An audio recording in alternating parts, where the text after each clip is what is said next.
What's up, everybody? Welcome to episode 47 of the Overview. I'm ChanManV, and joined today by Fishstix, of course, my co-host. What's up, buddy?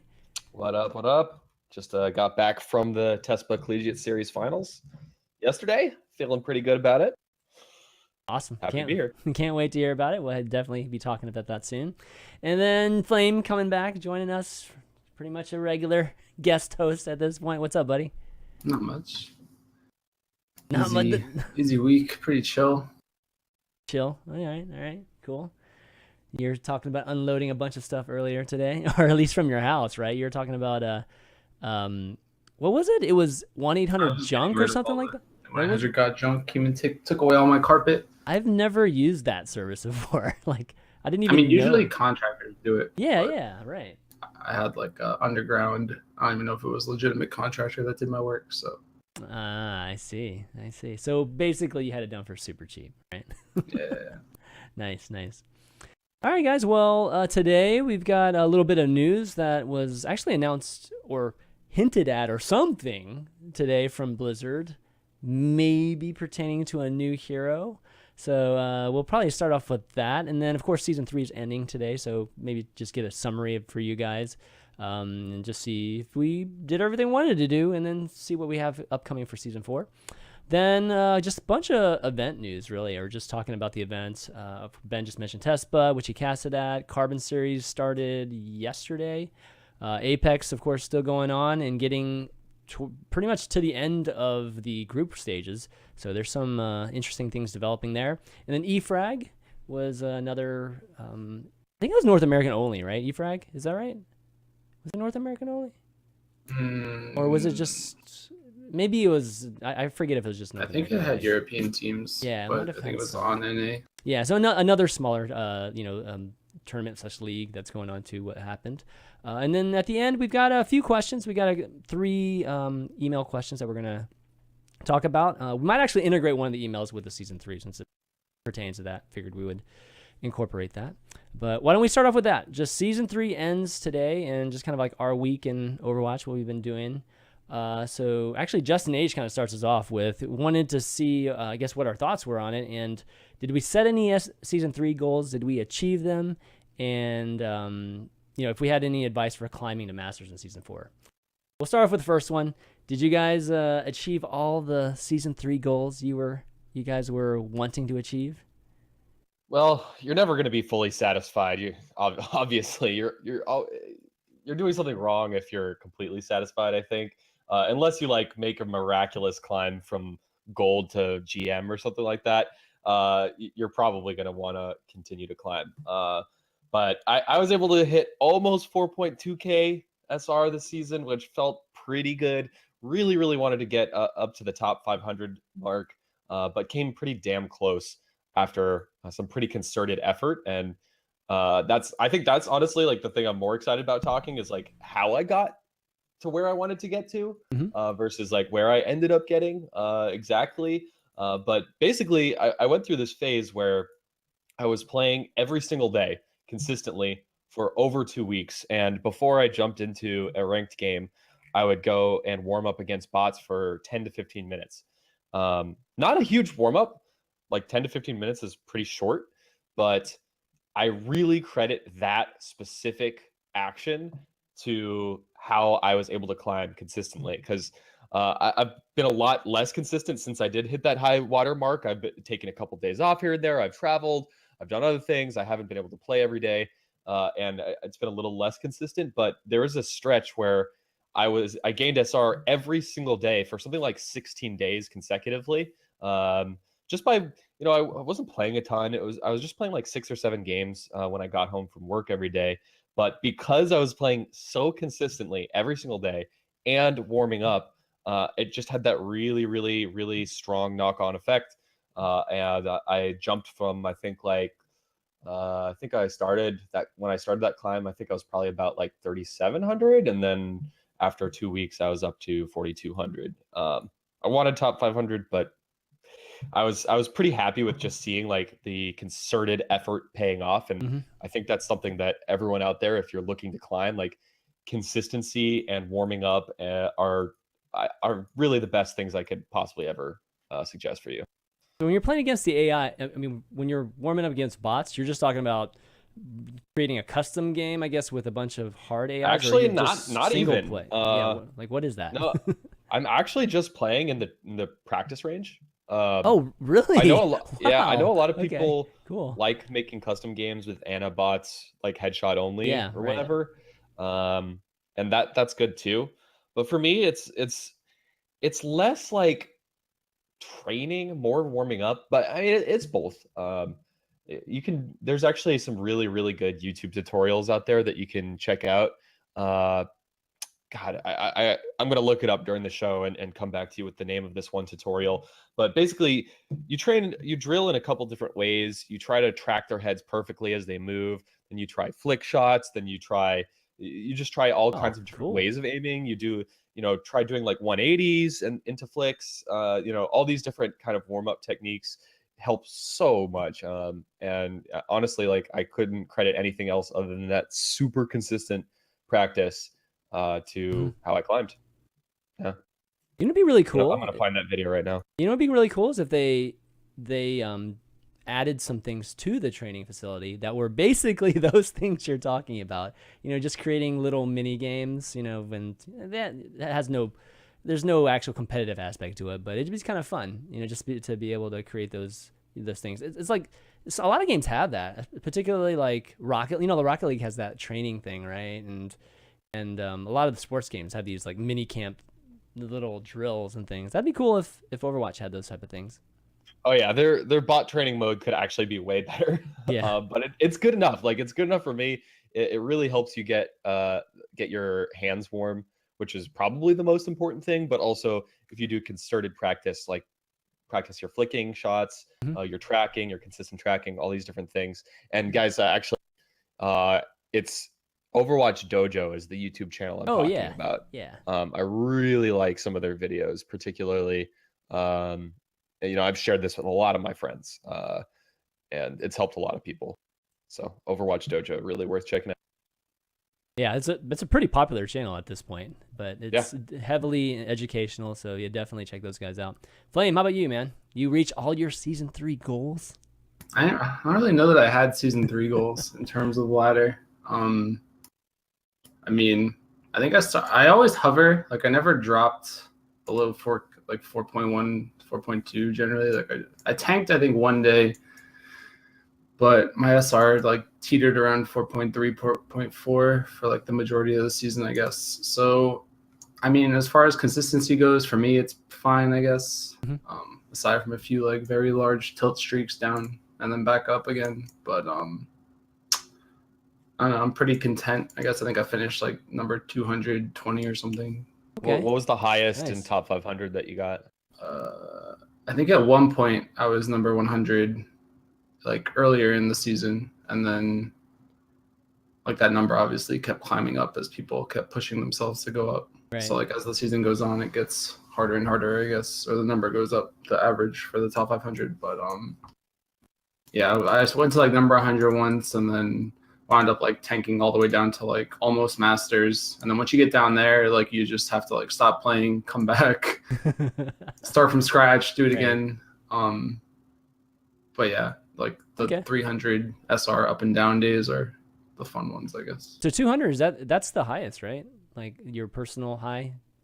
I mean, season 1 I finished like number 20 or something. Oh, did you? Oh, wow. Okay. But 20 is going to be season 1 was the good old days where you would like season 1 was the good days where like you got 10 points for a win but like 100 for a loss. Right. That was brutal. Totally. Yeah, I was pretty excited season 1, but okay.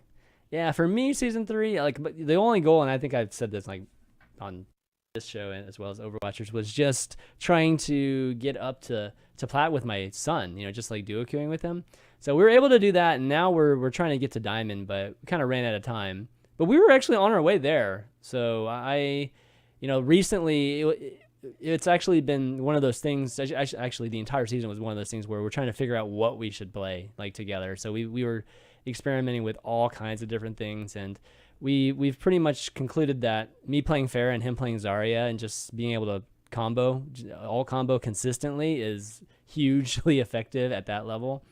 So yeah. So anyways, the next goal for us is Diamond together, and I think we'll be able to do that. One of the reasons we didn't make it to Diamond, by the way, guys, is because I had to ground him for a week, so he didn't get a chance to play because of that. But you know, I have to put that ahead of actual Overwatch goals and dreams. So hopefully this beginning of this next season we'll probably get there a little bit sooner. Yeah, man. And back to the consistency thing, for me, literally taking 3 to 4 days off is enough for me to like drop. Like, I know it sounds dumb, but 2 weeks straight of consistent gains, and then I'm gone for a full weekend. I don't play for like 5 days, come back, and I instantly drop like 200 SR. It's come up, and then I don't play for a couple days and drop again. So it really matters. I mean, guys. Is that because of your play, or is that just because of just random? I mean, luck, right? but my play, I don't know. You can't. I don't think it's worthwhile like blaming randomness or crappy teammates. Like you got to look at your own play, and I'll blame myself for those losses. Yeah, I swapped mice mid-season, and like that was an easy 200, 300 SR drop. From what to what? I don't know. I was like at my peak, whatever I was at. I was close. I was around like number. What mouse? Oh, I just switched. I just upgraded Death Adders. Oh, okay. I just went from the Chroma to the Elite. Okay, yeah. Because I got a free Elite at MLG, but it was just sitting there. But then like the buttons on the Chroma were starting to like. I don't even know about that mouse actually. I'm using the Chroma right now. Me too. I think all of us are. The Chroma. I don't know. I wouldn't have bought it, but someone gave it to me. Like the Razer dude at MLG just gave it to me, and I was like, okay. And then. Is it better? I mean, like what? The mouse wheel is different. Took me a little bit while to get used to. It's not different. It just has like ridges, so it feels like a cog instead of like a wheel, I guess. Yeah. And then I think the clicks feel lighter, but the mouse feels the same. I think. I think the sensor is just better though. Yeah, I think the cog is a nice touch to it. It's a little bit more feedback, at least whenever you're kind of flipping through things. So cool. Yeah, I might need to try that out. A little Razer plug there. We're not sponsored by Razer, guys, unfortunately. But if you guys do want to sponsor, just let me know. No, my Corsair keyboard though. Yeah. I'll recommend the Corsair keyboard. Might as well just cover everything, right? Yeah, I don't want people thinking I'm biased. Yeah, of course. Corsair keyboard. K65. Yeah. So season 4, guys. Any goals? Or no big deal. Just play it. It's like a week later, so we got a week break, and then we're gonna jump right into season 4. Honestly, top 500. I'm not gonna set my goals any lower than that. I mean, I came pretty damn close. In fact, if I don't get top 500 this next season, I'll be a little disappointed. I'm really gonna shoot for it. Okay, cool. Time? Anything? I mean, I'm hoping that there's like more news than just me playing ranked for season 4, but we'll see, I guess. I mean, obviously, I want to stay where I'm at because it helps with like analyzing and even casting, just to like play at the higher levels. But I'm hoping that becoming a coach confirmed. Well, I mean, it would be easier to coach, right, if you could play with your teammates or your players, right? Right. or beat them on ladder regularly. Sometimes you just have to step in and actually play, like chance. Oh yeah, I've already considered, like I've thought about it, like whether or not I should just like sign up as like a 7th man on a roster, because it's probably seems like a pretty easy job, like just that sub just in case something bad happens at LAN or something. But interesting. No, I don't really know. I mean, I'm obviously gonna try to stay top 500. I think I'm gonna aim more for like figuring out the custom game stuff and like streaming more of that, playing more of that. Yeah, I still haven't got a chance to do too much there. So, have you been playing around at all, custom game wise, at all, like with the different settings and everything? I made a few customs like last week. I mean, I've been super busy, but yeah, I tried some new settings. I tried like 90% damage and healing and like increased move speed. It was pretty good. I mean, everything. Yeah. It felt good, but it's hard to test, I guess, because you need everyone to. OW Pro Mod. That's what that sounds like. Exactly. Yeah, it was good. Exactly. Okay, cool. Yeah, season 4 for me, just again like Diamond. I want to play a little bit more Zarya too. Just kind of like, at least try to work it in there while we're playing, just because I haven't really played her that much historically, and this season I was starting to play her and having some fun. So hopefully we can do that. And actually, for this guy Justin H, he said, any advice for trying to climb 2 masters, I guess, from Diamond? You guys notice anything in that range that's particularly good for jumping? from Diamond to I mean, Master? beyond what I said earlier, just about consistent practice and playing consistently, I'm actually a huge advocate for duo queue with like one other person that you can trust.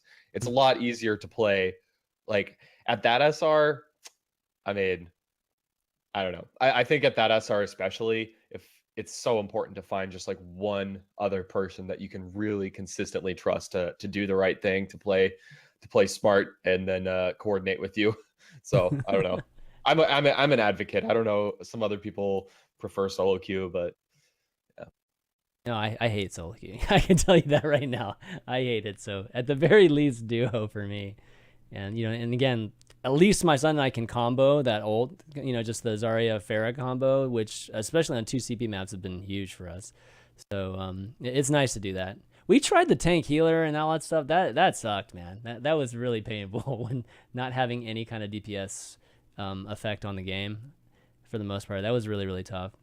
So yeah. Anyways, for him, I guess just try to do what Fishstix was telling you. Just kind of stay consistent. I think I've mentioned this in a previous episode, but if you have a trolley dude on your team that's going to play attack Symmetra and won't switch, play around it. Like, pick something that complements it, even though it's hard, or even bash or whatever. People will troll, and you're not always going to lose those games if you actually play around it. The worst thing that can happen when you have a really headstrong trolley pick person is for you to not adapt to that. So that's my other. Yeah. I guess I mean back to the 2Q. I like solo queued up, and then when I tilt dropped, I just like Taltez and I duo queued back with 2 easy. Like me and him just duo queued and just like stomped like 10 games in a row or something. But like every game was a different troll. So like 2 easy, he tilts harder than me, I think. Like he's a little bit more internal raging, but like he rages just as hard. But he'll start raging before the game even starts. So like we had a game, I think it was like Gibraltar attack, and we had a Torbjorn, and he just starts losing his mind. I'm like, nah, dude, like I've won these games before. And again, I just like, you get in voice comms, you tell everyone what to pick, and just be like, all right, guys, we're protecting this Torbjorn. And like we won that game. We won a game, I think, with like offensive Bastion on like Hanamura or something. It's like you can make those games wins, but it does take a lot of coordination with your teammates. It's a different challenge too. Playing the same thing over and over and over can get a little mundane. So every once in a while, having to adapt around a troll adds a little variety to the game. Okay, well, why don't we talk about the new, or not the new here, but the new interview that was released by Blizzard, which was released about an hour or two ago.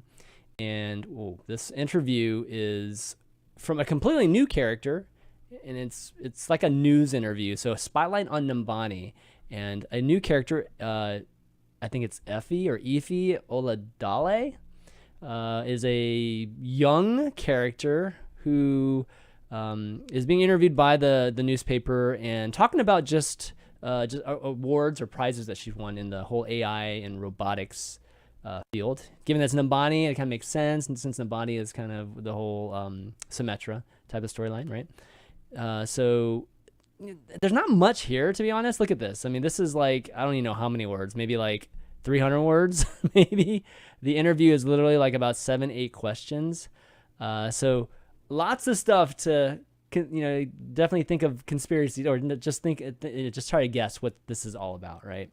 And the first thing I think most people are going to think is that this is the new hero that's going to be released, because Jeff Kaplan did say that we're going to be surprised, or the next hero is not who we think it is, which means it's not Doomfist, guys, right? Yeah. So this is somebody that would be not who I would expect it to be.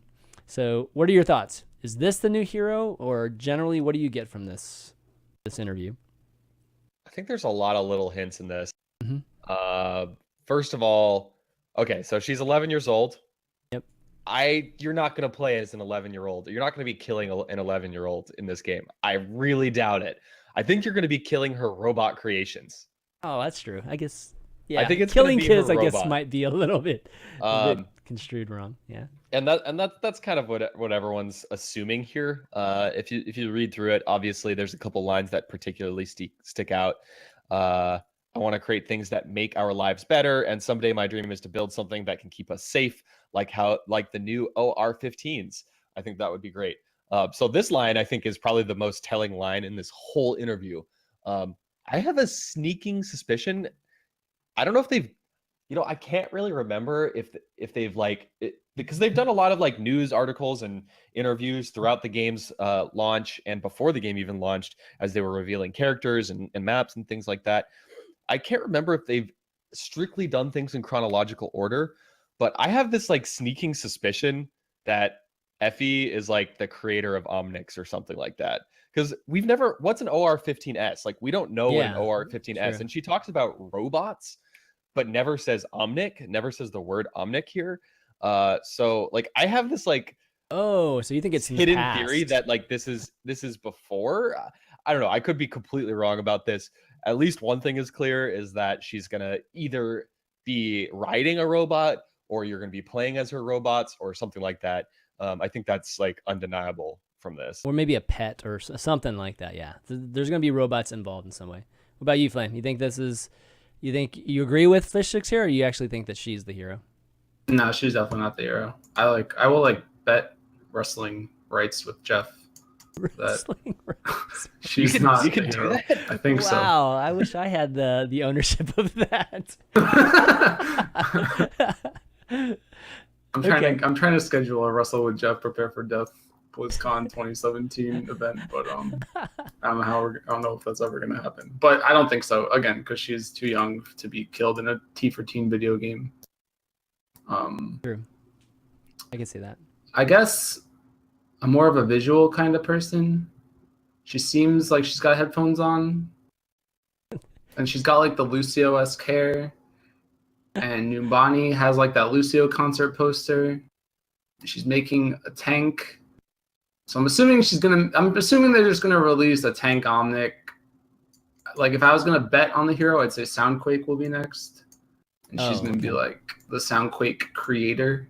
She's like, oh, Lucio, I love your music. And then just like, instead of amping it up, she literally just like creates sound earthquakes. Right. That's my expert analysis on this article, but I have no idea. That's deep, man. That's deep. I like that. That's She might be the theory. Back to the thing. She might be the starter of the Omnic Crisis. Like, we won't know. Yeah, I think both of you guys have. Well, guys, I've been debunked.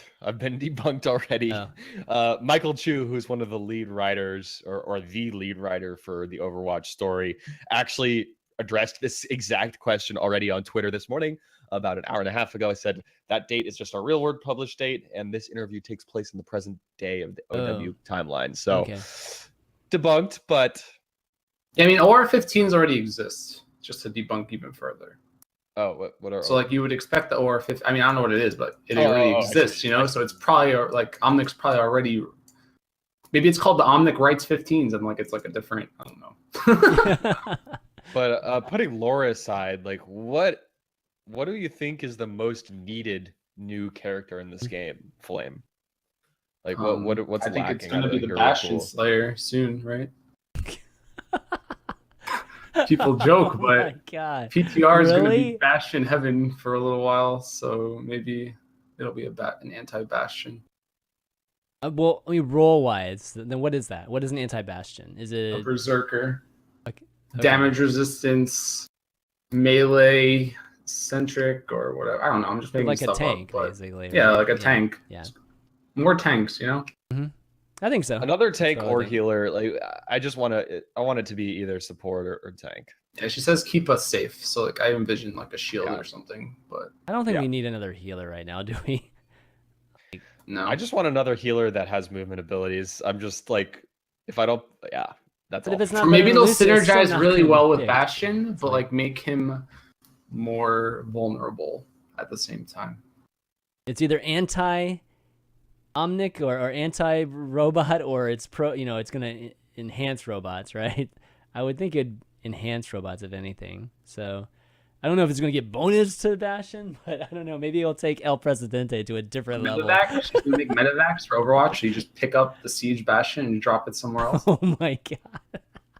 Because it says there at the bottom, it says it'll be my first time flying, so I can't wait. So maybe like after this flight, she's gonna be super addicted to flying, and then Can you we'll imagine get if you rid could of that. drop a turreted You pick up bastion? your Oh my teammates with God. this like drone and then drop them on the high ground. Well, what if you could pick them up and they could still be shooting? So they're just like a turret on the plane and That'd be just firing. sick. That would be disgusting.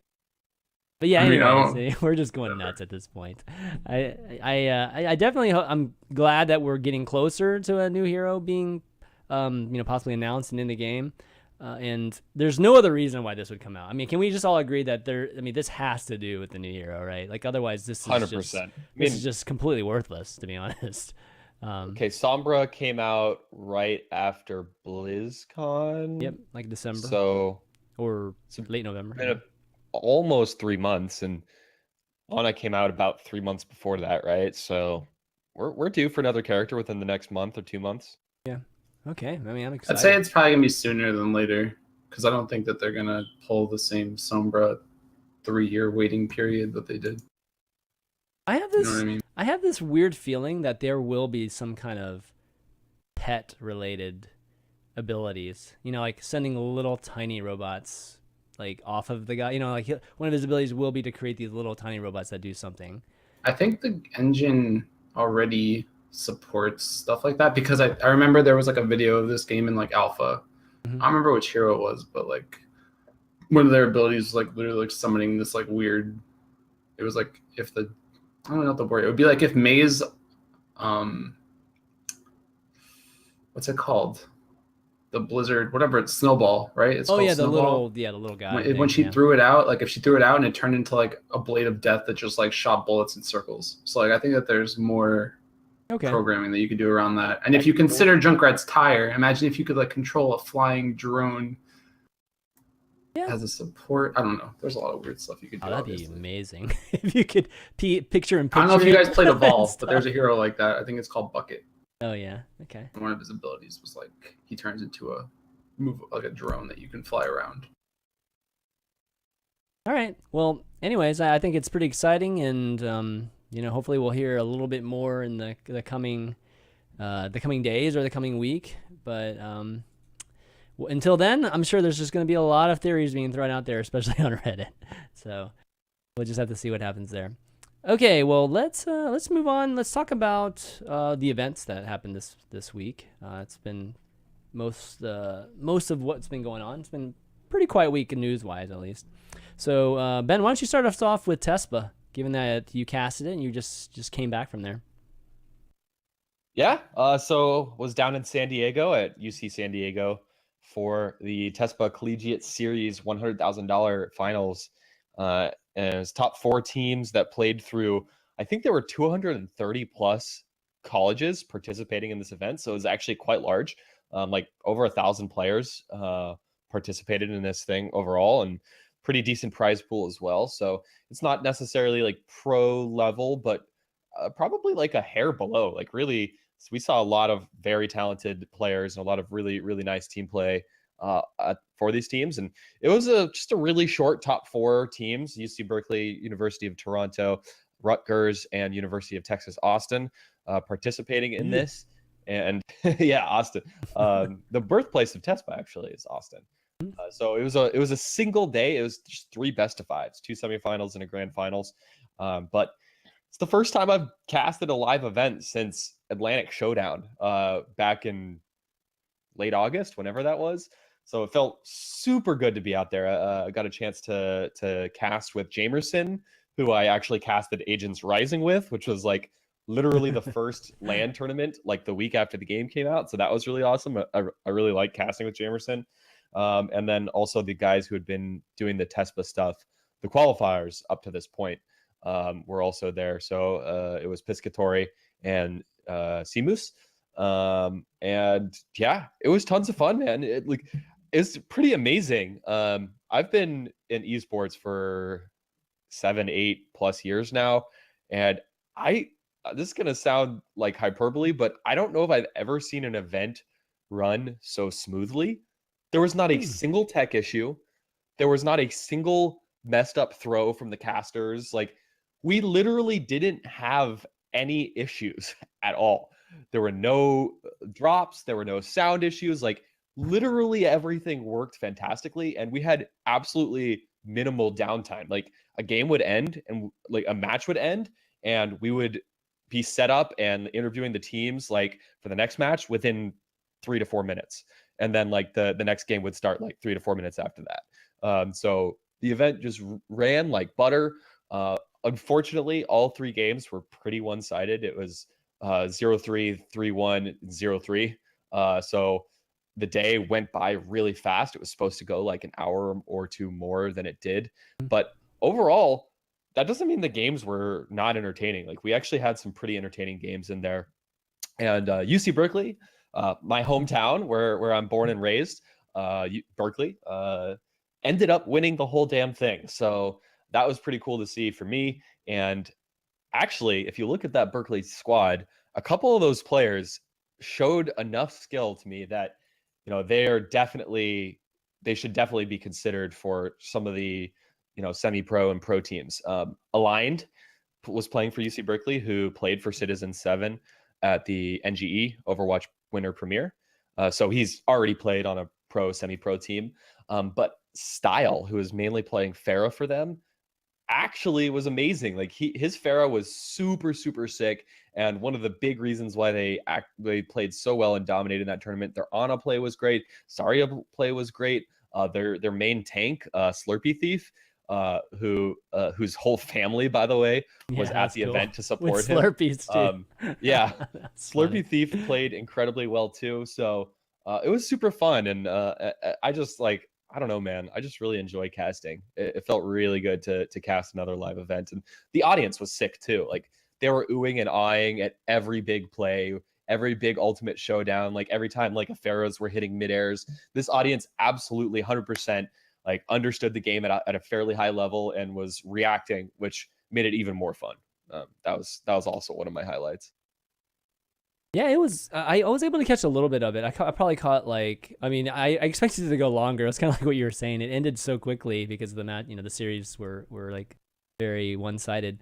But what I did catch was, you know, obviously casting was great, but the just the, you know, the feel of college esports. You know, and I think it was most evident in Heroes of the Dorm. You know, with Heroes of the Storm so far, and just seeing. You know, a college event done right at a very large level, and then just kind of seeing the family, like seeing that Slurpee, what was his name again? It was Slurpee Thief. Slurpee Thief, yeah. Just seeing his family up there, you know, it doesn't seem like much, guys, but it actually is pretty cool to actually see that dynamic of esports and seeing, not only seeing like, you know, we've had like very young people, you know, whether it's League of Legends or StarCraft or whatnot, you know, end up winning titles, and you see their mom and dad kind of crying in the crowd. It's like a little, there's something different about actually having the prize money be tuition, you know, and scholarships, and how that relates to their families and how happy their parents are. It's like, it's, I don't know, there's a different feeling to it. It's like, it's more of a direct, like I can totally, like it's very accessible to me when I just see the parents and how, you know, they're affected by that versus like their sons just winning like $50,000 or $20,000 and they're just proud of them. You know, there's an aspect to that I think is really, really cool. And then like you said, with the crowd and just even the, you know, the teams tweeting and whatnot, the whole college scene is super accessible. You know, we talk about all these locales and things for Overwatch, the Overwatch League that's coming up. Well, we already have locales already set with these schools already. So they already have like a base to even try to, you know, develop these locational fan bases. So, you know, I've always thought that there was potential. Obviously, college will never be bigger than the pro scene, but it, you know, the structure for the college demographic is so conducive for esports. And I'm honestly surprised that college esports isn't bigger than it is. Like right now, it should be bigger. It's like crazy. That was the only thing that was slightly disappointing was the online viewership. I think we peaked at about 9,000 concurrent viewers, which I wish it was more. I mean, the games were good, the production was good, everything was fun and good about this whole thing. If only it had gone, if only we had longer and better, more even sets, I think we actually would have hit a much higher viewership. because during the grand finals, it just like it skyrocketed straight through the roof. Yeah. But the grand finals lasted so little time. Yeah, that was the biggest thing. It just happened to be that way. And I linked an article from Kotaku that talked about just kind of that whole family aspect, and Slurpee Thief's family being out there and just just having a great time and everything. So it's a different feel to this whole very competitive space that we're in. And I don't know, I'd like to see more show match. So Berkeley is probably the most probably the strongest esport organization when it comes to the colleges globally. I think it probably is the strongest college, just period. And they've led the way in my eyes in terms of creating this esports organization and developing actual teams coming from it in all kinds of different games. So not surprised that that Berkeley is there, but obviously it's great to see Texas there because I'm a Longhorn. But it would be cool to just see more show matches, like school matches and things like that, because the whole, having organized tournaments with these teams and stuff, that's hard. That takes money. It's harder to organize that type of thing. But having just school versus school, and maybe having it like a live, like you come over to our school, we go over to their school. That could be a start to something. And I think that you could easily, I think you could promote that event on the campus pretty easily, and just get a pretty good showing at least. Maybe like what we had with the what I call it, what is it? The tournaments that we used to have, like TeSPa First was doing, like way back when. Lone Star Clash. Lone Star Clash, yeah, just like the Lone Star Clashes, like mini. That sort of feel to it, but just with schools. I think people could pull that off, and it could be maybe a start to to seeing just a regular type of collegiate competitive event, because we are seeing more and more schools like creating esports, picking up esports almost like a sport at this point. And like big schools like Ohio State and like obviously Texas is huge and Berkeley's big, and we might get to the point where we'll see like conferences, like they'll be playing in the conferences, and we'll have like an actual national championship game, at least within the US and things like that. I don't know. Anyways, I think there's a huge potential in college. I've always been a huge advocate of college, and hopefully TeSPa, which is officially part of Blizzard now, right? So hopefully they can take it to the next level with Activision and everything. It's not, I mean, you're making it sound a lot simpler than it is, I think. I'm just gonna come in here to be the antagonist for a little bit. Go for it, man. I'm out. I started an org, a fraternity, when I was at Rutgers, actually. Which I didn't know you we missed. We missed the timing by a little bit, because if this was like 4 or 5 years ago, me, Seltzer, and Clockwork could have been on the team. Wow. But just to pad the Rutgers stats, But point being that like starting orgs is like really hard. Like Blizzard would literally have to come in and like talk to all of these colleges and be like, hey, we want to start an esports league for this game, or like if it was a bigger thing than just Blizzard. Which, I mean, there's a lot of things that would go into this, right? And like I think that this is where you start drawing questions about like Overwatch League's like reach, if that makes sense. Because I always had like this question of like, if Overwatch League is successful, are like other games going to start trying to copy the like status, like come in with that same concept of like, oh, we want regionalized teams and matches at LANs at like every week and stuff. Like imagine if Blizzard or Overwatch got that big at colleges, like would CS want to get in on that? Like, because it's like all these different students at the end of the day, like student orgs that would be setting it up. So, I mean, whether it's a lot.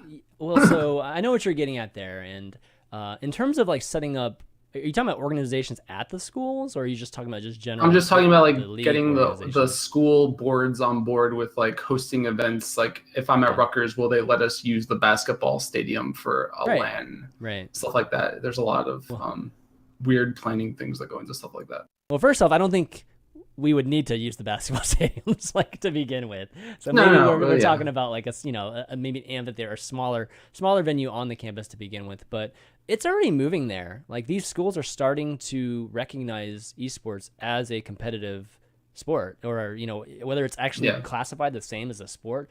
It's definitely a classification that's beyond club, beyond intramurals and that sort of thing.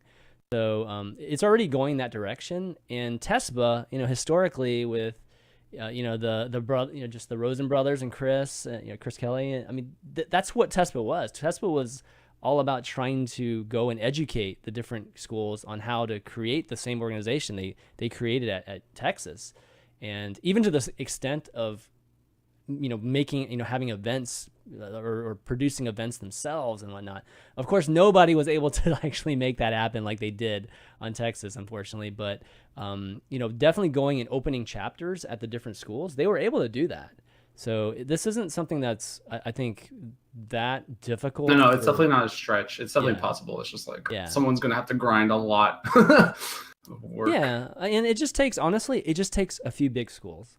Like, it just takes huge name schools to adopt it. Then all of a sudden, all these other places will, oh man, that's kind of cool seeing these big schools. And not to mention the big schools have a lot of alums.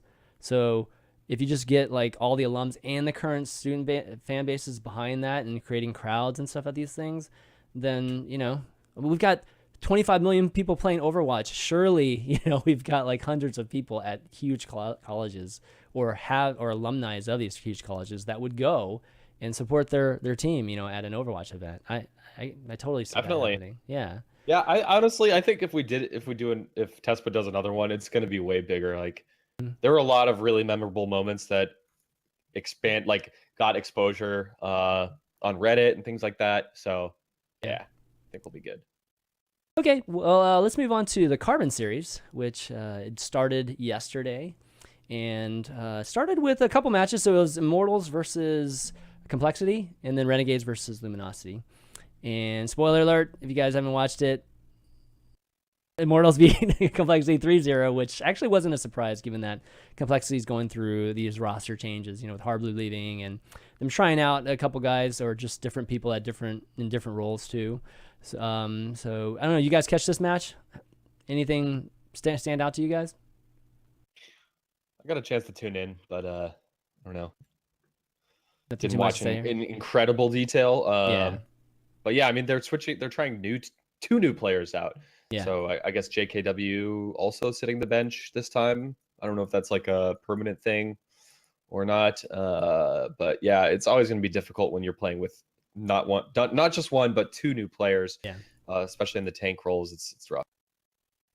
Yeah. Flame, you catch these matches or no?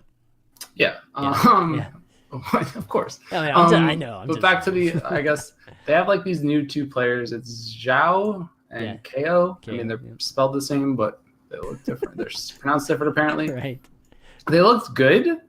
It's just all the NA teams right now are like experimenting with this like triple DPS offense setup.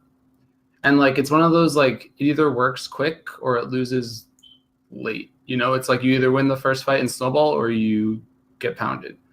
And I feel like teams were sticking around on like these unnecessarily all-in compositions for the most of the matches yesterday, and like it wound up creating some really weird scenarios where I don't think there were any finished maps in either series, like on Payload, and I think that there's only been one finished Payload map this entire week between EFrag and Carbon, which is, I don't want to say depressing, but it's just showing like how that's crazy bizarre that they're. I mean, I've been watching everything, and so yeah, the only time that a team finished a map this week was, at least in NA, in those two tournaments, was Immortals yesterday against Complexity on Eichenwald, which you can tell already is an outlier because who finishes Eichenwald? Right.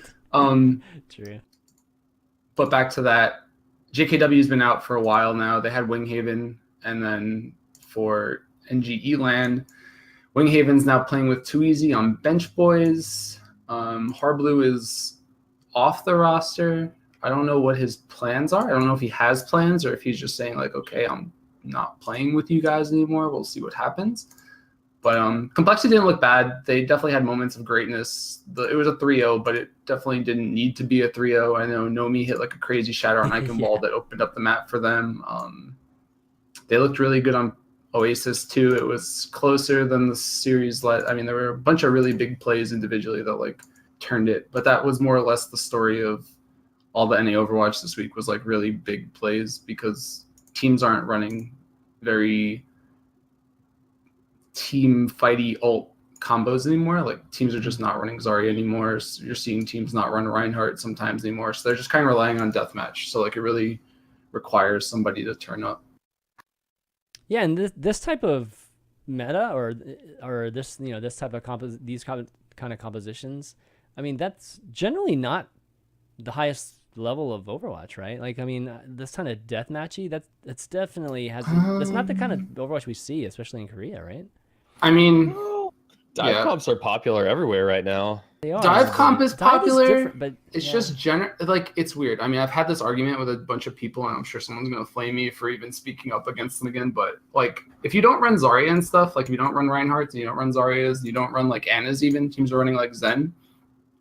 Like you can win. It's just like it's so much harder to win, you know, because like you have to get team wipes in this game. It's not like you can just like skirmish and like if you kill 3 people but they kill 3 people.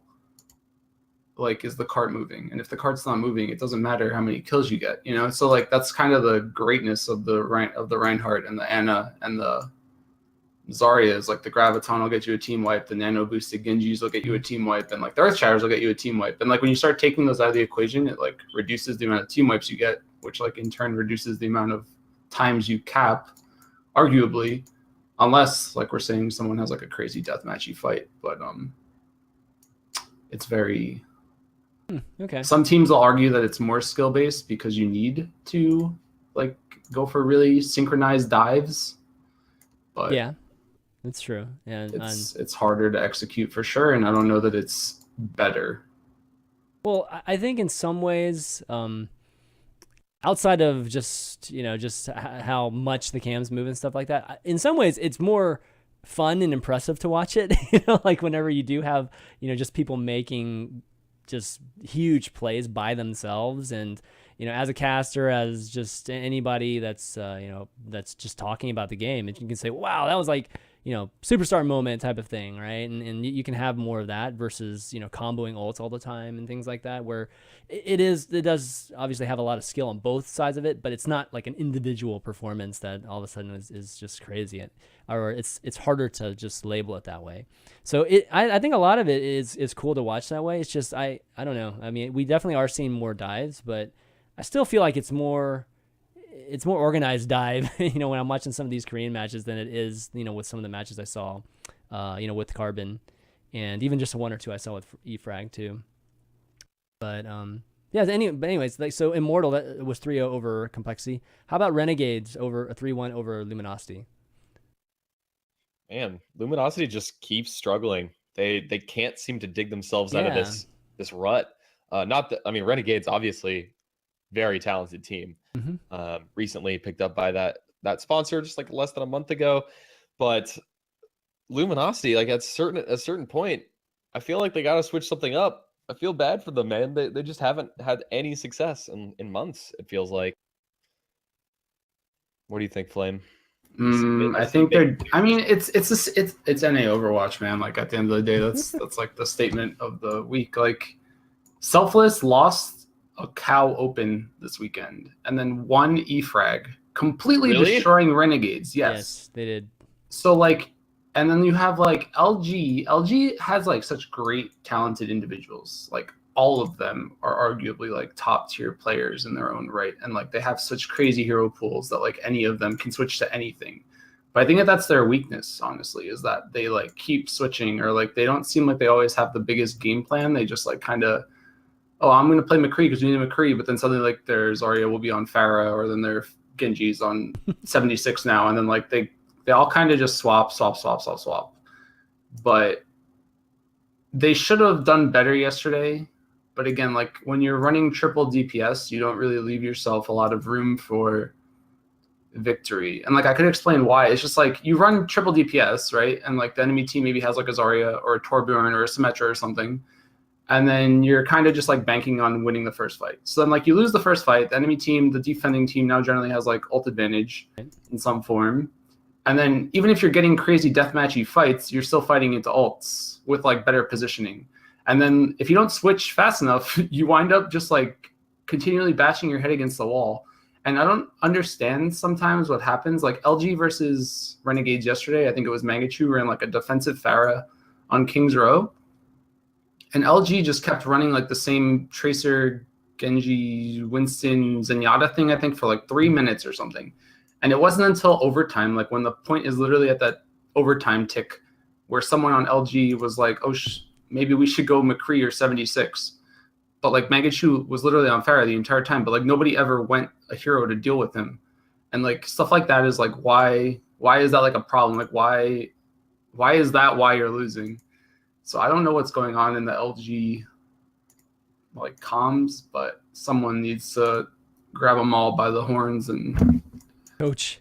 Yeah. Yeah, coach. Yeah. Kinda, yeah. Yeah. I know what you mean.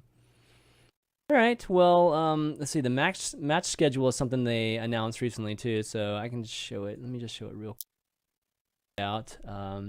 So we've already had the 20th, obviously. So tonight we've got Hammers versus TL, and then Immortals versus LG. So Immortals playing back-to-back days, and then we'll have some matches on Wednesday too, which will be Renegades TL and then Hammers in Complexity. So lots of Overwatch to watch in the next few days, these weekdays. It's always a lot of fun. But moving on to Apex. Apex Season 2 is, the group stages are starting to come to an end. And last week we were talking about this. We were like, okay, well, looks like Envy's going to be the only Western team that gets through. You know, this is kind of anticlimactic, or this, you know, Misfits and Cloud9 and, you know, and, oh my God, I'm having a brain fart here. Where's the other one? The Fnatic. Yeah, Fnatic. We're just going to be out, you know, the groups. But there are definitely some results that actually changed possibly the outcome, particularly for Cloud9. So let me show the standings right now so you can check it out, and then we'll go into some of these matches. Yeah, so if you take a look, the biggest thing I'd say is like Group C here, where AFB actually lost the con box, which that happened. That's like the latest match. If you guys want to go check out the VOD on OGN Global, twitch.tv. And that was really surprising. Like, I thought for sure AFB was going to beat them. Actually, I thought they were going to beat them pretty easily.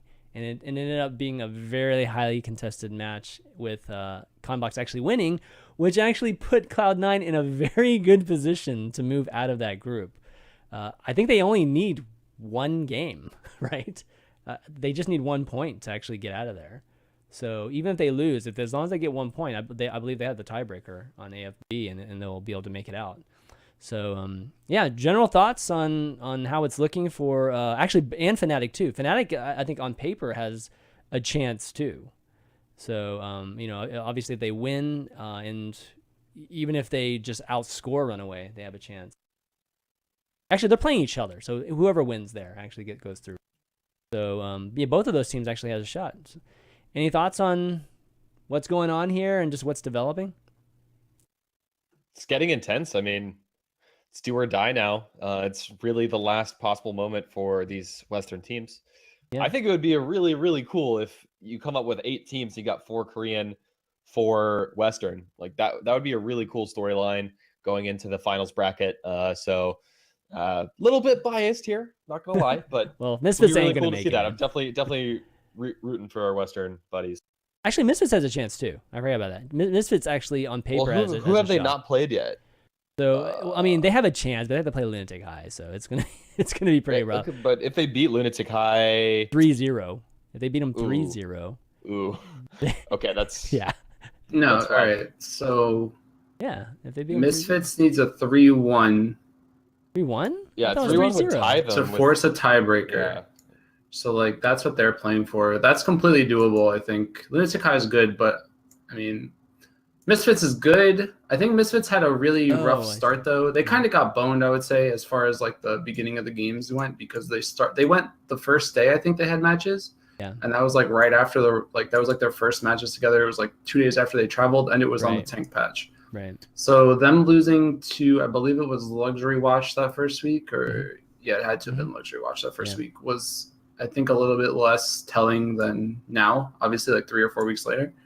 So there's hope for Misfits fans out there. 3-0 is an automatic shoo-in. Again, you can do that though with the Apex rule set. You just like have to win your King of the Hill map. the way Okay, Lunatic High is playing right now. Okay, so this has been one of the topics, right, about just understanding how this all works. If Misfits wins 3-1, then we have a three-way tie, right? We have a three-way tie even with the game counts. So yeah, so then they'll go to tiebreakers. Like I think they play more matches. yeah, they'll actually play each other, right? And I believe. just do a round robin, I guess, yeah, and figure it out, which could actually end up in a tie again. I mean, in theory, right? So I don't know the rules that well as yeah. far as tiebreaker scenarios, but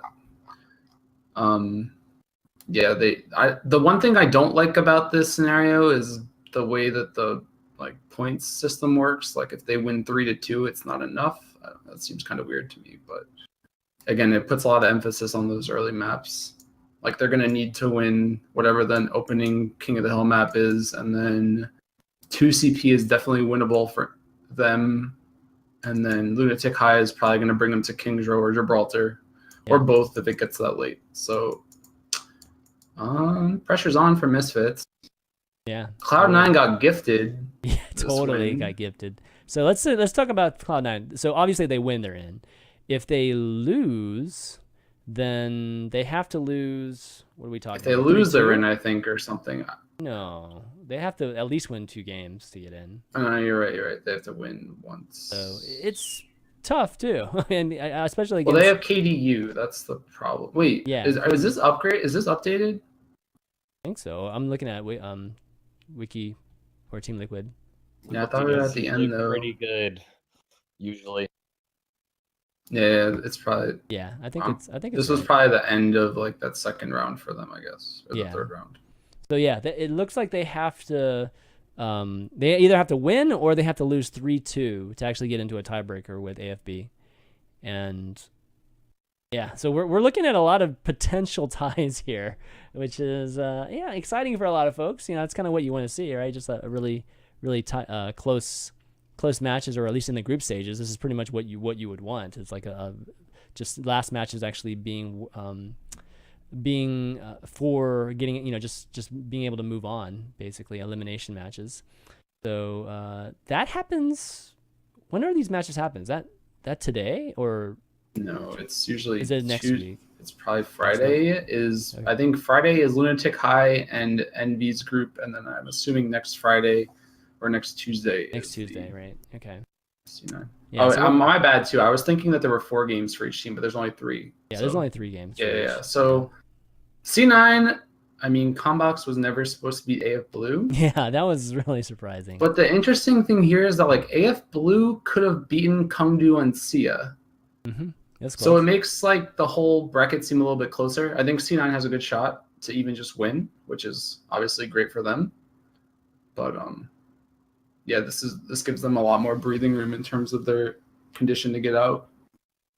Yeah, well, hopefully the strong C9 shows up that day and is able to take it, because it would be great. It would be great to see all 4, and it looks like all 4. It's still possible. The dream is still possible for all 4 to get there. So you know, let's just hope. And I'm biased too. What can I say? But I'm thinking that I'm going to guess that 2 of them get through, and 2 of them don't get through. I'll go 3-1. I could say I don't know. Like if I was gonna bet, I go all 4 just because, but it's probably gonna be 3. I don't think Misfits can do it. I mean, I think they can do it. I still don't think that they're going to. It's the toughest one. Yeah. Fnatic, there's no surprises in this group actually. This group went the way it was supposed to, I believe. Like Fnatic was always gonna come down to Runaway. I think Flashlux is like the weakest team at the tournament. Yeah. So Fnatic doesn't look good though right now. I don't think Rafflegator's in Korea. I think he had like some personal issues to take care of. Really? So they're coachless, and you could tell that they were coachless based off last week's games. They had like everyone switching roles all of a sudden for some like a randomly cool Matt was playing Roadhog instead of Zarya, and like I think Happy was on Genji. So they're experimenting. They can win though. I think they'll win. Actually, I think they'll win. Fnatic will win. Yeah, they should win. I think. Yeah. Runaway's got those sick pink grandma like hoodies though, so I'm not sure if like the intimidation factor is gonna play into that. No, I think those sick pink hoodies are gonna give him a pink on this diagram right here. I don't know, man. So, but yeah, well, I'll have to see. It's exciting. Definitely check that out, guys. I know it's early in the morning, but at least check the VODs out whenever you guys wake up. Pretty exciting in there. And then I guess we have E-frags at the end. I caught maybe before one. we move on, Yeah, go ahead. there's just a clip that was going semi-viral on Reddit. Oh, okay. From Rascal. The Sombra, right? Yeah. Let's talk about the Sombra. From Kongju Panthera, Rascal played insane with Sombra. Yes. He made Sombra look so good. Always flanking, hacking the Reinhardt shield, opening it up for his team over and over and over again, winning 1v1s versus 76s, just staying alive for epically long, throwing out EMPs that hit 3, 4, 5 different people on the enemy team. Like, he made Sombra look OP. He did. But yeah, you know, it's few and far between, but you know, you see the potential. Yeah, we've been talking about it just here and there, right? It was just a matter of time before we started seeing that. And yeah, I mean, he was hacking and not dying either. You know, that was the biggest thing, right? It wasn't just like, oh yeah, he just goes in there, hacks his Ryan shield, dies, and then just how it goes. Now he was actually staying alive and just continually contributing like for entire fights and stuff. So yeah, I think this is just the future. I think we'll continually see it. And right now, you don't think so?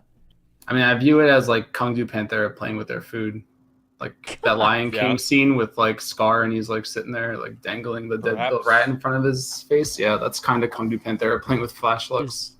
Oh wow, okay. So just like I think Kongju Panthera is like top 1 or like top 3 in that tournament right now, easily. And Flash Lux they've only won 1 map this entire tournament, so I think they were just kind of flexing a lot there. I mean, it was a good Sombra play for sure. I just don't know if they would have normally went for it or if it was just a. I mean, I don't think it'll become like.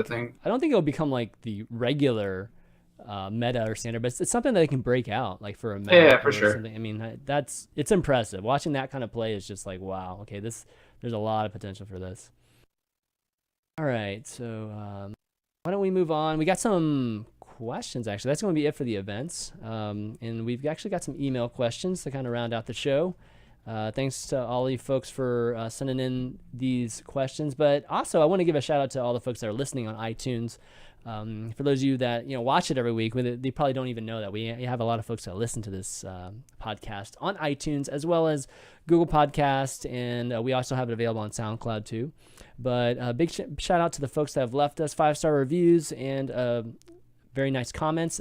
That ass dough 480 and Eclectic 1216. Thank you so much for doing that. And for those of you that do enjoy or do listen to the show on iTunes, if you leave a nice review for us, it helps other folks find the overview and maybe get a chance to enjoy it just like you guys do. So also, it's your opportunity to make Chris say your hilarious username. Dadass dough, man. I'm surprised it was not 420. We're pretty close. 480. Might as well have been. If it was 420, he knew he wouldn't have said it. It goes from a troll. It goes from a subtle troll to an obvious troll at that point. Back off a little bit, Yeah. Good point, Ben. Good point. Okay, let's talk some email questions here. Let's see. The first one we've got has to do with actually it's from Smeg. So actually Smeg has a bunch of different questions. So let's start off with the first one, which is the return of 222 composition due to the D.Va nerf or just a byproduct of Apex season? I mean, frankly, 222 is not like so. 222 is more viable and a lot more teams are running it, but they're also running 3 DPS and they're also still running 3 tanks. Like right now, it honestly feels like almost any kind of composition is viable. And yes, I mean, obviously D.Va being nerfed is a big part of that reason. Nerfs to Ana make tanks comparatively less powerful versus DPS. But I wouldn't, it's not, you shouldn't assume that 222 is like the new standard, because the new standard seems like it's way up in the air and people are trying all different kinds of compositions in all different kinds of situations on defense and offense. So, I mean, yes, and no, I guess is my answer to that. I don't know. What do you think, Flame? I mean, I think the D.Va nerf definitely has a big impact on the resurgence of the 222. I don't know if it's like the fact that I don't know if it's like the new meta or like a defined meta, but conceptually, you would run D.Va before to like deal with 76, and then like the only heroes that were semi good against D.Va were like Hog and like Zarya. Yeah. So now if the 76 can deal with the D.Va super easily, then suddenly why are you running it? And then Zarya becomes a little bit more interesting to run or like more appealing, and then maybe Genji becomes more appealing. So it's more like I definitely think that the 222 return definitely has a lot to do with D.Va's nerf because she was taking up that second DPS or off tank whatever slot. But Yeah. as far as the Apex meta, they've been running a lot of different things. Genji's very, very popular right now, I think, because teams nano boosting like nano Genji's always been good, but teams are running Pharah now too on a lot of maps on King of the Hill just because it's hard to run McCree, stuff like that. I don't know. There's a lot of different reasons, but the meta. I wouldn't say that there's a defined meta right now. I think the meta right now and what we're seeing is great. I mean, it's going to settle. I think it will settle eventually, but I don't know. Bastion's coming soon. Yeah, that's what I mean. And so is Mercy. Like the Mercy changes might be bigger than people think.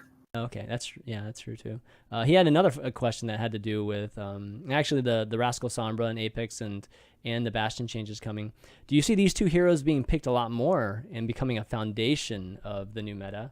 And if so, what teams do you believe are most fit or benefit the most, other than Kangdu Panthera, obviously? Hard to say with Bastion. Yeah, like I don't even know who is a notable Bastion player. Bastion's definitely going to be picked. Like there's no doubt that people are going to run him, I think, right now. At least even on like hybrid maps. I'm surprised that we don't see more Bastion currently, to be honest. Like you can do a lot of really cheesy stuff with like Mei walls and like using Mei walls to like delay a Bastion setting up on some crazy spot. But when you consider the fact that now he's tankier and it's going to be harder to deal with him, and they're nerfing Roadhog's cooldown, it's going to get scary, I think. I don't know. Yeah, I think so. It might be bye-bye Reinhardt, man, actually, once that starts happening. But I think but back to the question, Sombra hacks Bastion and pulls him out of siege form, so like maybe you'll start running Sombra to deal with Bastion. Right. You can like just EMP him and he'll pull out of his turret form, so that's cool. So maybe, I don't know, there's a lot of teams I think that can't really run Sombra currently just because they don't really have a quote-unquote like Sombra player. But I mean, as far as Bastion players go, maybe the new NRG roster will be really sick with their Bastion play, but who knows? I know Seagull wants to play Bastion so badly. Really? That seems... I mean, he's been talking about it forever. I feel like it's the earliest days. I don't know. But I don't feel like that would be great. One thing that I think is I think it's really funny is you see like one pro team pull out a Sombra super effectively, and I guarantee you so many more people are going to be playing Sombra on ranked now. Like it kind of reminds me, Chris, of like the early StarCraft days when like Idra would show this new roach timing, right? And then like you go up play on ladder and everyone's doing this exact thing. I think we're going to see a lot more Sombra, at least in ranked play, after last night, I guess. I mean, what we need if that happens is a bunch of, guides and videos to talk about how to build around Sombra, because that's one thing that's the hardest part, right? The thing is like, yeah, okay, you can have Sombra, but at the mid levels, lower levels, people don't even know like, okay, what am I supposed to do around it? Like, is she DPS? Is she like, what is she exactly? And what do I replace her with? And like, how do we build? Do we just go single tank? We go single healer? Or like, what do we do? Yeah, good luck convincing anyone to go single healer below a certain SR. I know, right? I've had people in GM start throwing games because all we have is an Ana on defense or something, or even on King of the Hill. Like, there's way worse compositions you can have. Besides that aren't over one healer. I mean, perhaps they were just playing with their food, as you mentioned, Flame, but that's something that Kangdu Panthera did also last night, is just single solo heal. Yeah, it's good. It's good. It's strong. Like, yeah. If you're in a ranked game, I mean, this is like off topic, but like if I'm in a ranked game and I have a Widowmaker on my team that's not going to switch, I actually just tell my Lucio to get off Lucio and just play whatever. Like, just run single healer. It doesn't matter.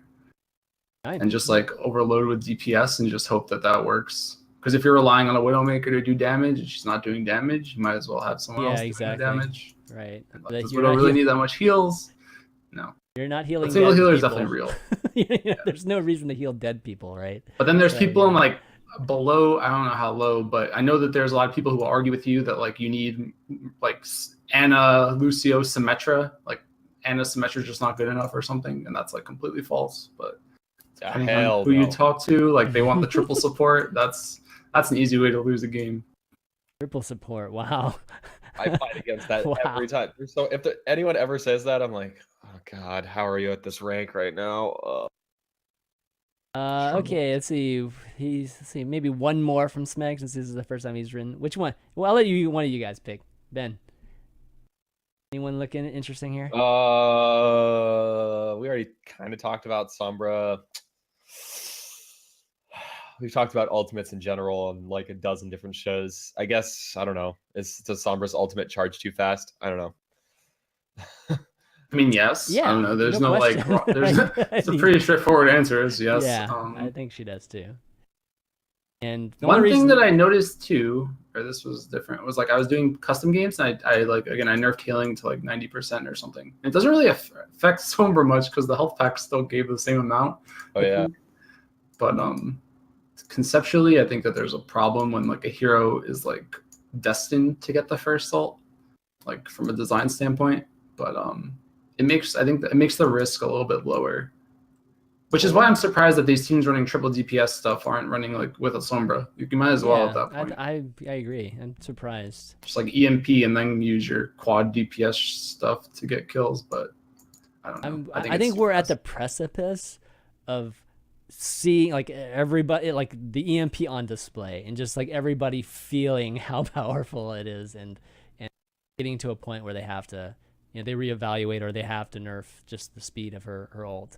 It's just not a problem because nobody's playing her that much yet. Like once she does start playing a bit more, I think then that's when it'll start becoming obvious. Well, she's an ult bot is kind of the thing. Right. It's like that's kind of all she has is the ult. So well, she was doing a little bit more, like at least when Rascal was playing her. I think it's possible to do more. It's just I think it takes a lot to be able to keep her alive. I think there's two things here.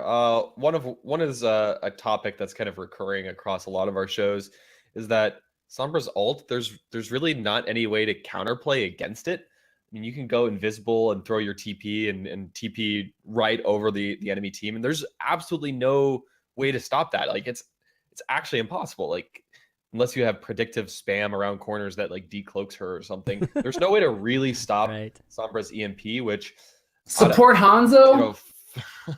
What? Just put up the wall hack. Holy crap. I got you. Amazing. Yeah. Good point. All right, there's the one counterplay, but even still, like anyway. So that's one aspect that like it's for high level play, it's kind of frustrating that there isn't really any counterplay. And also, as Flame said, you can hack, you can do damage, but really, Sombra's all about her ult.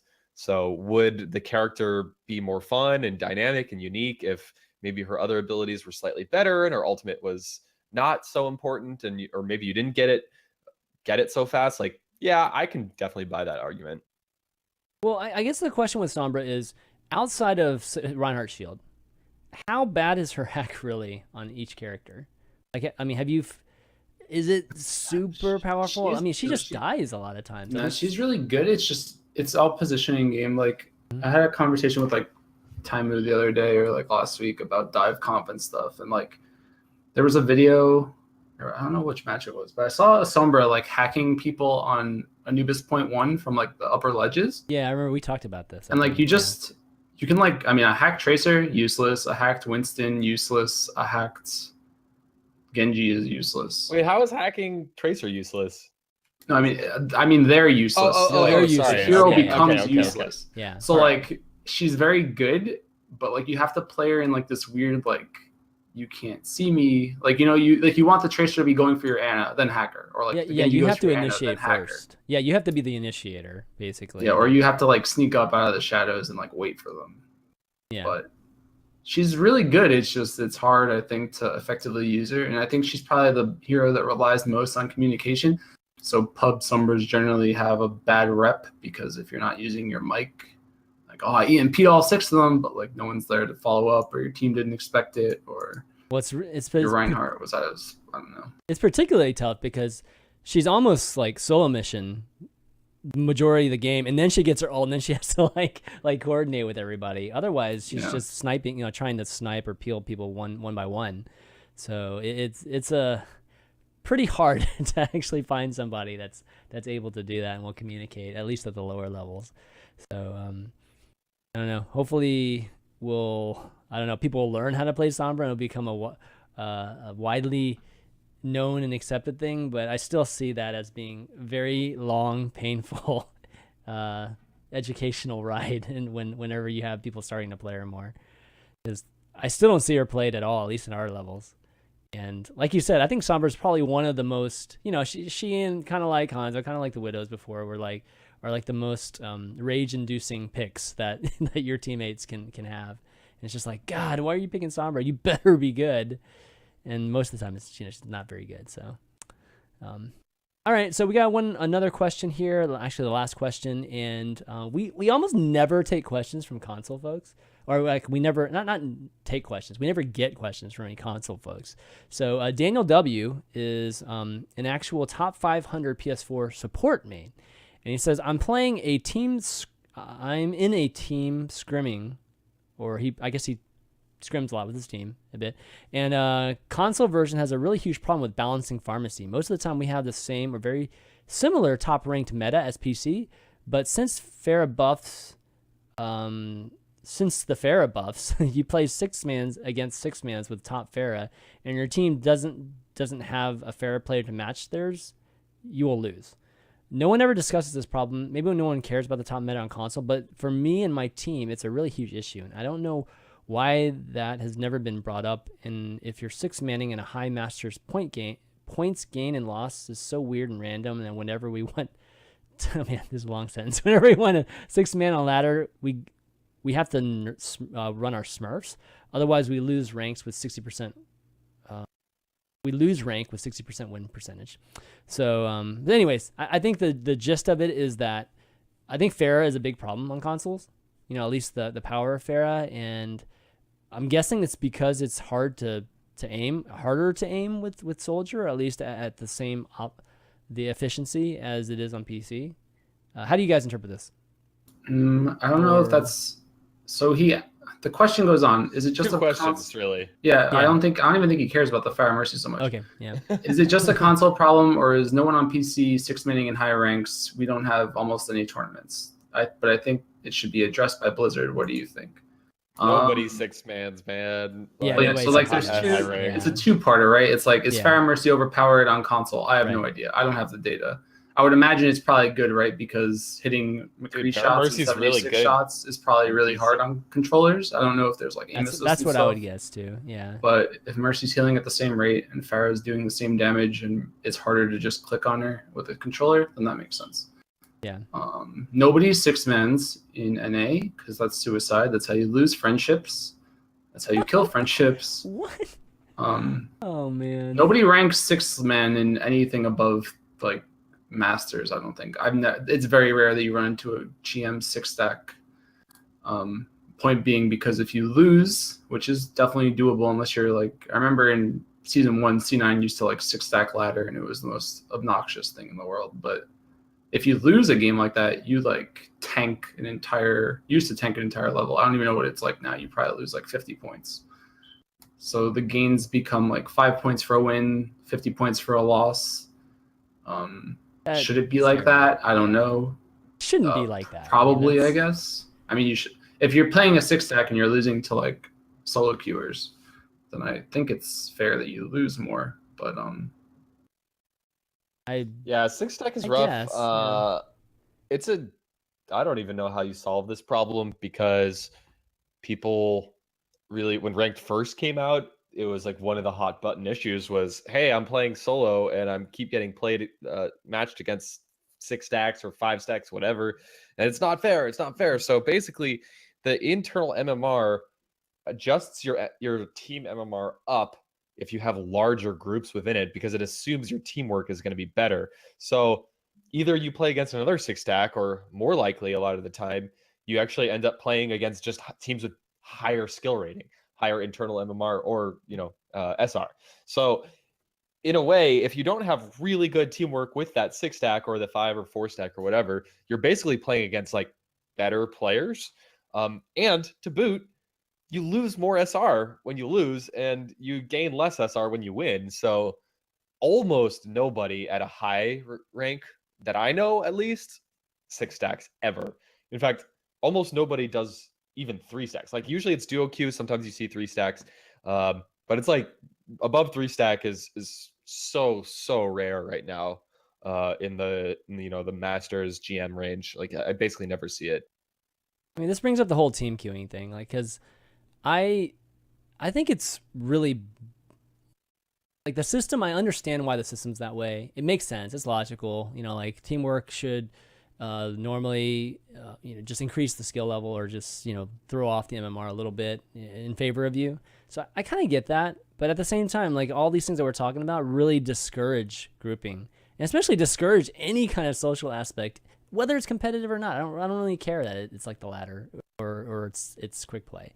And like one ideal situation for me, at least at the lower ranks, not necessarily at the top, the lower ranks, is that I want to just like have 6 friends that we can just climb together.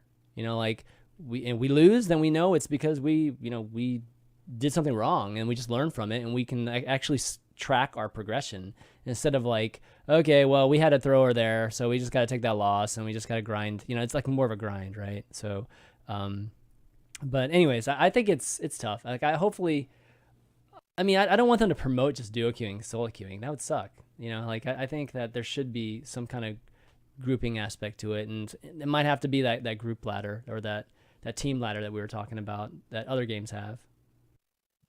And it's actually unfortunate. I think I don't really like the current situation, because I think you should be able to 6-stack and not have like a huge disadvantage if you want to. Me too. I don't know how you balance it, but I mean, Siegel was doing a 6-stack ranked stream the other week, like last week, and people loved it. It was so much fun to have 6 seasoned pros playing together. It was cool, but like they eventually had to stop because they were gaining so little SR, and they were playing against teams with higher SR averages, and it just didn't make sense for them rank wise to keep going. But it was a lot of fun to watch, and probably a lot more fun to play too. So I think in an ideal situation, you have the opportunity to 6-stack, right? I mean, all right, so like when this game launched, I remember, because it was like a year ago, or it wasn't a year ago. It was a year ago when we had the discussion, because it was at PAX East. I remember thinking to myself, like, at the topic came up, and I was like, you only have, like, we're only going to have ranked and quick play, or like this game discourages playing with your friends. Because like one of the things that I think I love the most about TF2 was just like the concept of pubbing, and like the map would change, and you'd be able to like rock the boat, switch the map and stuff. Yeah. But you're locked right now. If you want to like play with your friend who's in Diamond, like if you're me and you want to play with your friend who's in Diamond, you like have to almost make a new account, or else that person's just not going to have fun. And I bring up this example because like Ammunition was doing sub games. This was like 6 months ago, or probably even more. And I joined them, and we were like 6-stacking quick play. And I swear to you, I have never felt worse in my life, because it made the game so hard for everyone that was in the group. But I was just like trying to make it seem like it was winnable, but obviously it wasn't. So like after one game, I just stopped, because I actually felt bad that everyone else was just having such a worse time. Yeah, I mean, if you're just one person that throws off 5 people's MMR, that's it's like really rough. It's really rough. So I don't know how you fix that. As far like that's a different problem than the ranked thing. I mean, personally, I would rather, if you're in top 500 or GM, you shouldn't be able to group at all. I would just rather solo queue, so that the top 500 ranks mean something or are more meaningful. But in terms of being able to pub with friends, I don't like the current status of quick play, because I think it tries too hard to like balance the game, and then it doesn't let you like play the full match back and forth. And then like people quit and they don't care because it's quick play. But it's a little bit too casual. And I mean, there is some competitive, like I said, there's a competitive scenario where you can have a social aspect to it too. And right now it's, I don't know, right now you're definitely penalized more so, or you're encouraged not to, more so than you are. Yeah, like I have friends like streamers that want to play with me, and like I don't know how to, like there's no easy way to do it right now that like is meaningful or like enjoyable. Yeah. Because if I'm skewing the SR range and then suddenly my 3K friends are playing against 4K players, like yeah, I mean, I even had just a minor version of it with my son. I had to just drop all the way down just to play with him, you know, and not try to. And we have friends that I normally play with. I can't play with them and with my son because it just totally skews everything. So I've experienced it too, even where I am. It's definitely tough. I think it pulls up instead of checking the bot. Like, so like if you're in TF2, right? If you were like in a 12v12 server and you were like a great player, you could just like run around doing whatever you want and you would like stomp people, and like your score would be like infinitely higher than everyone else's. And I guess maybe they want to avoid that scenario. Yeah. But I think that like it should be like that just because I feel like it's okay. More like, fun for like that. I think okay, is more accessible. It's like, oh, that guy's just really good. But like, what are the odds that someone's going to come in and like try hard, super incredibly on like Tracer or something against a bunch of like, I don't know, gold ranked players or something. Right. I don't know how to fix that. There's probably like some weird game design theory logic there. But again, I can't play with Diamond friends, and I think that that's kind of shitty. Okay, well, why don't we wrap up? I know Ben's got to get going here, so why don't we do some shout-outs? Flame, you want to start off? Where can people find you? Find me in Discord, find me on Twitch, find me on YouTube. I made a video for lower ranked players last week. It got a lot of really good feedback. After being criticized for not doing it, you immediately made one. So yes, Flame. Well, they were saying like I got yelled at. They were like, someone made a post saying like, "Why does Flame hate platinum players or something?" Yep. Like, why is he making it seem like we're not worth their time? And like, I never meant to do that. You have to realize that like trying to analyze very random, chaotic things isn't very fun. So whatever. I made a video. Like how to play each hero at like a basic level. It got to the front page of our Overwatch, which was pretty cool. It wasn't edited. It was an hour long. Yeah. Mm-hmm. I'm trying to make more, but it's hard because I'm realizing like there's a lot of intricacies to things that are in this game. Like I tried to do a video on just like team compositions, but you can't do that. I don't think. No, you have to like know. You have to know a lot of things before that, and it's like I'm trying to like figure out what the next logical step is. I think I might do a video on like just the modes and like how to play them. But that went well, so yeah, just look out for that. Cool. And shout out to, I guess, .esports for putting out an article on me today, which was pretty sweet of them, actually. Link that in there. Link that in the chat. Find it. Come on. While he's doing that, Fishstix, you want to do some shout outs? Yeah, thanks to everybody who tuned into the TeSPa Collegiate Series over this last weekend. It was really fun to cast. And we actually got a lot of really positive feedback as well. Folks on Reddit enjoyed watching the games. Production was good. They appreciated the commentary. We definitely tried to cater the commentary to newer players. Try to, of course, give the deeper analysis when possible. But a lot of the time it was really speaking to people maybe watching esports for the first time or watching collegiate Overwatch for the first time. And there's a really good response. So I had a ton of fun. And if you want to catch the VODs, you can definitely go to twitch.tv/Team TeSPa and do that. And yeah, that's pretty much it. Week off of ranked. So probably not going to be playing or streaming this week. But when I do come back, look forward to streaming some more ranked adventures as well. I'm going for top 500 this season. It's happening. Do it. So gonna give it a shot. Maybe you and Flame can duo sometime. And we can watch that. I'm losing friends, man. I tried to help Poke climb today. Oh, no. I don't know if we're on talk. I mean, we're definitely on talking terms because this is a normal occurrence. Wow, what? Okay. But wow. That's why solo queue is just like I'm just destined, I'm just destined for it. Killing friendships. You need to find someone as equally angry as you, which is why I played with Too Easy last week. Right. Well, I'll round things out thanking both of you guys, obviously, for doing the show. All of you guys that have been watching.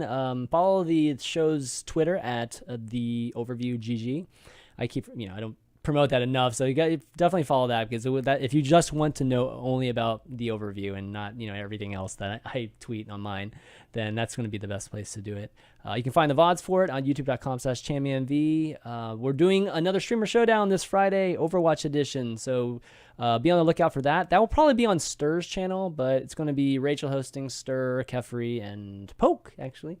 Oh. So it's going to be a lot of fun. Got some All new star. games. Yeah, got some new games we're going to be debuting too. So yeah, be on the lookout for that. If you don't know what that is, it's my game show that I do that going to be Overwatch topical or everything. All the questions are going to be about Overwatch. And that's going to be it. For all the folks on iTunes, you can catch it a little bit later.